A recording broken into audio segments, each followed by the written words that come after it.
कोकणातील आंबा काजू उत्पादक शेतकऱ्यांच्या नुकसान भरपाईसाठी सरकारनं प्रति झाड 220 रुपये देण्याचं जाहीर केलंय। मात्र कोकणातील मजूर प्रति दिवस 800 रुपये मजुरी घेतो।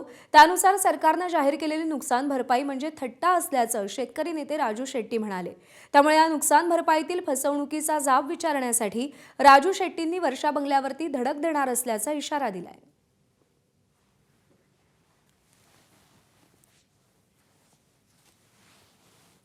शेतकऱ्यांना जे वाऱ्यावर सुटलंय त्याच्या विरोधात कोकणातल्या शेतकऱ्यांनी बंद करायचं ठरवलेलं आहे।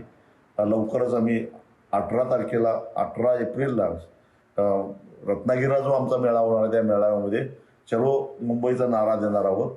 आम्ही आता सरळ मुख्यमंत्र्यांच्या वर्षा बंगल्यावर जाऊन आमचे राहिले शिल्लक जे काही थोडे आंबे राहिलेत ते विकणार आहोत आणि किमान तिथं जरा सगळे VIP आहेत त्याला जरी 4 पैसे मिळतील आंब्याला हे आंदोलन आम्ही करणार आहोत।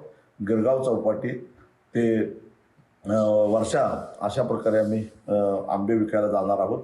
तारीख आम्ही जाहीर करणार आहोत 18 एप्रिलला। ABP माझा, उघडा डोळे बघा नीट।